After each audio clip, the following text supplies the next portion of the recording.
මුලින්ම කියන්න ඕනේ මේ ජාතික පෙරමුණ ලංකාවේ කර්මාන්තකරුවන් පරිසර සංවිධාන පාරිභෝගික අයිතීන් සුරකීමේ ආයතන සහ පුරවැසියන් එකතු වෙලා ගොඩ නැගුවේ මේ රටේ මිනිස්සුන්ට ගුණාත්මකතාවයෙන් යුක්ත වෙන හොඳ බලශක්ති සැපයුමක් අඩු මිලට ලබා ගන්න තියෙන අයිතිය වගේම ලක්ෂ 2කට ආසන්න ඍජු සහ වක්‍ර රැකියා අවස්ථා නිර්මාණය කරලා තියෙන සූර්ය බල ශක්ති කර්මාන්තයටත් ඊටාම ඍණාත්මකව බලපාන රජයේ නව සූර්ය බල ගාස්තු ක්‍රමයට අපේ විරෝධය අපේ සාමකාමී ප්‍රජාතන්ත්‍රවාදී විරෝධය පළ කරන්නත් ඒ අකුලා ගන්න කියලා මේ රජයෙන් ඊටාම ගෞරවාන්විතව සහ කාරුණිකව ඉල්ලන්න.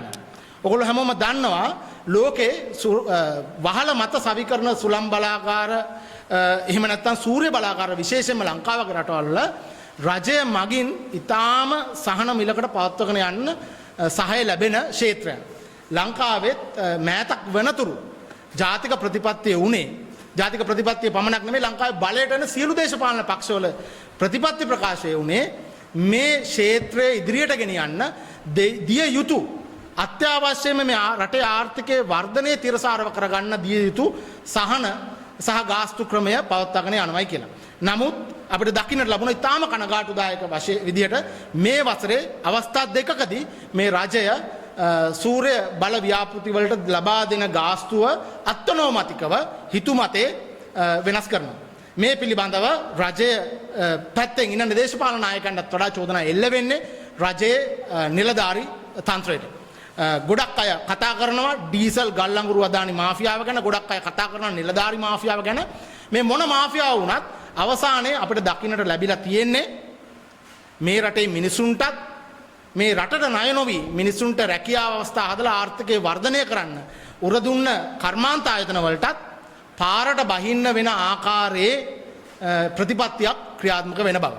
ඉතින් මේ ප්‍රතිපත්තිය අකුල ගන්න කියලා අද අපිත් එක්ක මෙතන ලංකාවේ ප්‍රධානම කර්මාන්ත ආයතන, ප්‍රධානම පාරිභෝගික ආයතන, ප්‍රධානම තාක්ෂණික පිරිස්, ප්‍රධානම පුරවැසි සංවිධාන සියල්ලම එකතු වෙලා තියෙනවා. මම හිතනවා ආණ්ඩුව රට සමග රටේ පුරවැසියන් සමග ගැටුමකට යන්නේ නැතුව තමන් මැතිවරණ කාලයේ දුන්න පොරොන්දුව වෙච්ච 2030 වෙද්දී අර පුරාණ ජනනගේ බලශක්තියෙන් ළඟා කරගන්නවයි කිය ප්‍රතිශතය ළඟා කරගන්න නම් මේ ගාස්තු ක්‍රමය මේ අදූරදර්ශී අමනෝඥ ගාස්තු ක්‍රමය වහාම හුලා ගන්න ඕනේ කියලා.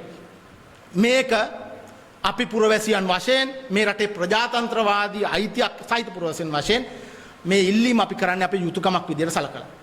මේ අපි කාටවත් අපේ තුන් වේල කාලා ඉන්න ප්‍රශ්නයක් තියන අය නෙමෙයි. නමුත් අපේ යැපෙන විශාල පිරිසක් මේ කර්මාන්තයේ යැපෙන විශාල පිරිසක් ඉන්නවා. ඒ වගේම මමත් පාරිභෝගිකෙක් වශයෙන් මේ ක්‍රමයේ යටතේ මගේ විදුලි බිල අඩු කරගන්න සෑහෙන සහනයක් ලබාගෙන තිබෙනවා. ඉතින් මේ දක්වා ඉදිරියලා තියෙන සුළම් හෝ සූර්ය බලාගාර වලට බලපෑමක් තියෙනවා කියලා පේන්නේ නැති වුණා. ඉදිරියට එන්න තියෙන සූර්ය බලාගාර වල ගාස්තුව ආර්ථික වශයෙන් කිසි සේත්ම සාධාරණීකරණය කර නොහැකි ආකාරයට පහළ හෙලීමෙන් මේ කර්මාන්තයේ තියෙන සමාගම් 1000කට අධික සමාගම් ප්‍රමාණය කඩාගෙන වැටෙනවා. ඒ කඩාගෙන වැටෙන හිස්තන පුරවන්න විදේශීය සමාගම් ඇවිල්ලා මේ වෙළඳපොළ ඒකාධිකාරයක් ඇති කරගැනීමේ අනුතුර තිබෙනවා. ඒ සේරටමත් වඩා මේ රටේ මිනිසුන්ට අඩු මිලට විදුලිය ගුණාත්මකතාවයකින් යුතුව ලබා ගන්න තියෙන අයිතිය උල්ලංඝනය වෙනවා. ඒකින්ද ආයමත් අනුර කුමාර දිසානායක මහත්මයා ප්‍රමුඛ මේ රජයේ කැබිනට් මණ්ඩලයේ සියලු කැබිනට් අමාත්‍යවරුන්ගෙන් විශේෂයෙන්ම අර විදුලි බල මණ්ඩලයේ සභාපතිවරයා ආචාර්ය තිලක්ෂණ බලාපතිය මහත්තයාගෙන් අපි ඉල්ලා සිටින්නේ තමන්ගේ තියෙන ළඹදියාවන්ගේ ගැටුම පැත්තක තියලා මේ වැඩේ අකුල ගන්න මේ රටට මේ රටේ ආර්ථික වර්ධනයට මේ රටේ මිනිස්සුන්ගේ සුබසාධනයට අවශ්‍ය වෙන විදිහේ ගාස්තු ක්‍රමයක් ඒ වගේ සුබසාධනයක් ඉදිරියට ගෙනියන්න පුළුවන් විදිහේ කර්මාන්තයන් නඩත්තු කරන්න පුළුවන් වෙන විදිහේ ගාස්තු ක්‍රමයක් ගේන්න ඉඩ දෙන්න තවදුරටත් ගල් අඟුරු ඩීසල් අදානි හෝ වෙන යම් කිසි නිලධාරි මාෆියාවකට යට වෙලා මේ රටේ බලශක්ති ස්වෛරීත්වය බලශක්ති සුරක්ෂිතතාවය ගණිකා වෘත්තිය යොදවන්න එපයි කියලා නැවත වතාවක් අනුර කුමාර මහත්මයා ප්‍රමුඛ මේ රජයෙන් ඉතාම කාරුණිකව ඉල්ලන්න කැමැති. 2030 දී විදුලි බල මණ්ඩලයට ටාගට් එකක් තියෙනවා ගෙගාවොට් 3ක සූර්ය බල පද්ධති හදන්න ඕන කියලා. හැබැයි 2025 දී ටාගට් එකක් තිබුණා ගෙගාවොට් 1ක සූර්ය බල පද්ධති සවි කරන්න ඕන කියලා. ඒක අචීව් කරා. ඒක මේ කරගන්න පුළුවන් වුණා. දැන්ට ගෙගාවොට් 1.3ක් තියෙනවා. හැබැයි මම අහන්න කැමතියි විදුලි බල මණ්ඩලයේ සභාපතිතුමාගෙන් සහ මේ රේට්ස් අඩු කරපු විද්වත් මණ්ඩලයෙන් 2030 වෙනකොට අපි ඒක ඩබල් කරන්නේ 1.3 ඩබල් කරත් 2.6යි. ඊටත් එහාට ගෙගාවොට් 3ක් කරන්නේ කොහොමද? කවුද ඉන්වෙස්ට් කරන්නේ? කවුද ආයෝජනය කරන්නේ? මොකද හැම ආයෝජකයෙක්ම බලනවා රිටර්න් ඔන් ඉන්වෙස්ට්මන්ට් එක කියන එක. තමන් ආයෝජනය කරාම කොච්චර කාලෙකින් ඒක රිකවර් කරගන්න පුළුවන්ද කියලා. හැබැයි එහෙම බැරි වුණාම ඒක ආයෝජනය කරන්නේ නැහැ. එහෙනම් ආණ්ඩුවට සංගවිච්ච අපි කියන හිඩන් එජෙන්ඩාස් කියලා. හිඩන් එජෙන්ඩාස් තියෙන්න ඕන මේ ටාගට් එකට යන්න. ඉතින් ඒ වෙනුවෙන් දැන් බැලුවොත් ඊට පස්සේ අපි බලන්න පුළුවන් සූර්ය බල පද්ධති සවි කරනකොට ක්‍රම දෙකක් තියෙනවා. එකක් තමයි පොළොව මත සවි කරන පද්ධති සහ වහලය මත සවි කරන පද්ධති. දැනට පොළොව මත සවි කරලා තියෙන පද්ධති කවුරුත් අපි මේ කිසිම කෙනෙක් මේ කිසිම ආයතනයක් මධ්‍යම සහ කුඩා ප්‍රමාණයේ ආයතන එකක්වත් අපි කරපුවා නෙමෙයි. ඒව ඔක්කොම ඉස්සල්ලා හිටිය සහ දැන් ඉන්න රජයේ ප්‍රබල අමාත්‍යවරු සහ ප්‍රධාන කම්පැනි කට්ටිය සහ ඉන්ටර්නැෂනල් කම්පැනි වලින් කරපු ආයෝජන. ඉතින් එක්කෙනෙක්වත් ඒක කිසිම පොළොව මත කරලා තියෙන සූර්ය බල පද්ධතියකට ආයෝජනය කළා නැහැ. හැබැයි මේ සියලුම දෙනා වහලය මත සවි කරන පද්ධති තමයි කරලා තියෙන්නේ. ඉතින් ඒකින්ද මේක ලොකු කර්මාන්තයක්. දැන්ට තියෙනවා සුනිත්‍ය බල අධිකාරියේ රෙජිස්ටර් වෙලා කම්පැනි 300 ගාණක් දැන්ට 425ක් කියලා කියනවා. ඒකෙන් අපි බැලුවොත් ඇක්ටිව් කට්ටිය ඉන්නවා 300ක් විතර. ඒ 300 වැඩ කරනවා සේවකයෝ 60000ක් විතර. ඒ 60000න් යැපෙන්න බැලුවොත් ඉන්නවා ලක්ෂ 2කට වඩා වැඩි ප්‍රමාණයක්. මේ මම කියන්නේ මේ කෙලින්ම ඩිරෙක්ට් යැපෙන්න ඊට පස්සේ ඉන්ඩිරෙක්ට් කට්ටිය ඉන්නවා ඊටත් වඩා මේක බැලුවොත් විශාල කර්මාන්තයක්. මේ කර්මාන්තය රැක ගැනීම විශේෂ දෙයක්. මොකද දැන්ට අපි ආයතනයක් විදියට ගත්තොත් අපි මෙගාවොට් 10ක වගේ ප්‍රොජෙක්ට්ස් කරලා තියෙනවා. ඒ 10ට කවුද ආෆ්ටර් සේල්ස් ඒ කියන්නේ පසු සේවා ලබා දෙන්නේ? ඒක ලොකු දෙයක්. මොකද ඒ සියලුම දෙනා අපි ගොඩක් කරන්නේ ඉන්ඩස්ට්‍රියල් කමර්ෂල් සයිට්. ඒගොල්ලෝ බැංකු වලින් ලෝන් අරන් කරලා තියෙන. ඉතින් අවුරුදු 5ක් ඒ සර්විස් මේන්ටනන්ස් හරියට දුන්නේ නැත්නම් ඒගලන්ට හරියට ඒ මුදල් ලැබෙන්නේ නැහැ. ඒ මුදල් ලැබුණ නැත්නම් ඒගලන්ට ඒ කටයුතු කරගෙන යන්න ඒ වගකීම කවුද බාරගන්නේ? ඒක ජාතික විදුලි බල මණ්ඩලය බාර ගන්නවද? අමාත්‍යාංශය බාර ගන්නවද? වෙනයම් කවුරු හරි ඉන්නවද බාර ගන්න? ඉතින් මේ මිනිසුන් අනාථ කරන්න බෑ.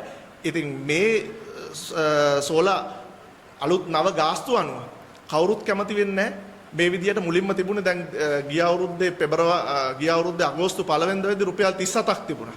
ඊට පස්සේ ඒක 27ට අඩු කරා. මාස 7යි. දැන් ඒක අඩු කළා රුපියල් 18ට. ඒ කියන්නේ භාගයක් අඩු කළා. හැබැයි අනිත් වියදම් එහෙමයි. ගිය අවුරුද්දේ 2024 ජනවාරි වැට් එක දැම්මා සෝලර් පැනල් වලටයි ඉන්වර්ටර් වලටයි. ඒක තාම අයින් කරේ නැහැ. එහෙමනම් මෙතන රුපියල් 27ට අඩු කරද්දී උනත් තිබුණා වැට් එක අයින් කරන්න. ඒ සහන ලබා දෙන්න. එතකොට තමයි දිරි ගන්නවන්න පුළුවන්.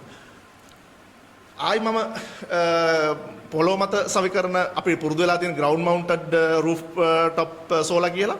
ඉතින් ග්‍රවුන්ඩ් මවුන්ටඩ් එක ගත්තාම අපි කුඩා දූපතක්.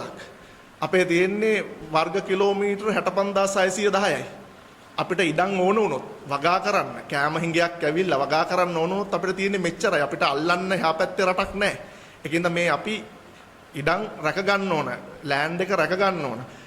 එක මෙගාවොට් එකකට අක්කර 3ක් යනවා බිම ගහනවා නම් සෝලා. එතකොට මෙගාවොට් 100ක් 200ක් ගත්තොත් අක්කර 300ක් 600ක් වගේ යනවා. ඒ ඉඩ අවුරුදු 20කට අපි සෝලා පැනල් වලින් වහලා තිබුණොත් ඒ බිම කොච්චර නිසරු වෙනවද? දැන් අපි බැලුවොත් ඩුබායි වගේ රටවල් වල වගා කරන්න බෑ. හැබැයි ඒගොල්ලෝ පොළොව හදනවා වගා කරන්න පුළුවන් වෙන්නේ. ඇයි ඒ? ඉදිරියේ දෙන ආහාර හිඟයට විසඳුමක් වශයෙන්. ඉතින් අපි මෙච්චර හොඳ පොළොවක් තියාගෙන අපි බලනවා මේ පොළොව වහලා දාලා සෝලර් පැනල් ගහලා අපිට පුනර්ජනනීය බලශක්තිය ගන්න පුළුවන්ද කියලා. ඇයි එහෙම කරන්නේ? අපිට ඕන තරම් වහලවල් තියෙනවා ලංකාවේ. ලංකාවේ යන්න සම්පූර්ණ වහලවල් ඉවර නම් කමක් නැහැ. ඒත් අපිට තියෙනවා සුළං බලාගාර හදන්න පුළුවන්. රට වටේම මුහුද තියෙනවා. හොඳ සුළඟක් තියෙනවා. පුනර්ජනනීය බලශක්තිය අපි කතා කරනවා නම්.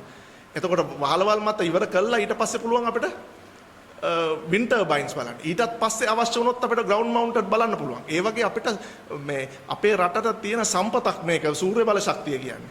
ඉතින් ඒක මේ විදිහට විනාශ කරනකොට මේ විදිහට අත්නෝමතික ලෙස ගණන් අඩු කරලා ඒ කියන්නේ කරන විදිහට නෙමෙයි මේක දැන් අපි ඉතිහාසය බැලුවොත් ඉතිහාසයේ අවුරුදු 10 තුලම ground mounted unit එකකට ගෙවන ගාන rooftop solar unit එකකට ගෙවන ගාන කවදාවත් අභිබවල නැහැ. මේ පාර විතරයි ground mounted එකකට රුපියල් 19කුත් roof mounted එකකට රුපියල් 17ක් 18කුත් මේව කරලා තියෙන්නේ. කවදාවත් එහෙම අඩු වෙලා නැහැ.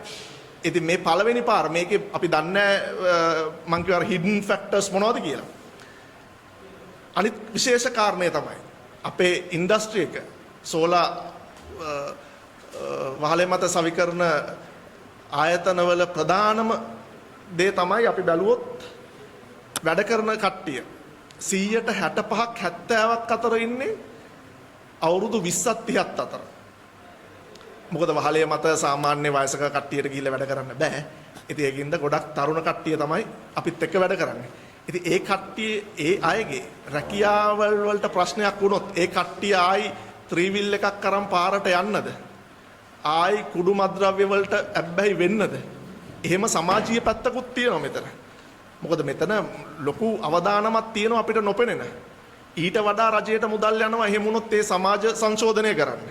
ඉතින් මේ සියලුම කරුණු සලකා බලලා අපි ඊ타ත්ම කාරුණිකව බැගෑපත්ව ඉල්ලා සිටිනවා පවතින රජයට විදුලි බල මණ්ඩලයට ඒ අධිකාරීන්ට අපිට මේ තිබුණ තත්ත්වෙම රුපියල් 27.6ට නැවත මේක පත් කරලා දෙන්න කැබිනට් කමිටුවෙන් අපි ඉල්ලා සිටිනවා මේ සම්මත කරන්න එපා තව දුරටත් මේ ගැන හොයලා බලන්න සහ අපිට මේ කර්මාන්ත ඉදිරියට පවත්වාගෙන යන්න ඔබතුමාලාගේ සහාය දෙන්න හැම රජයක්ම අපිට සහාය දුන්නා ප්‍රශ්නයක් තියෙනවා නම් අපිට එක්ක කතා කරා හැබැයි මේ විදිහට Tamanට හිතුමතේ තමන්ගේ අභිප්‍රායන් ක්‍රියාත්මක කර ගැනීමට මේ වගේ කරන අත්නෝමතික ක්‍රියා තරයේ හෙලා දකිනවා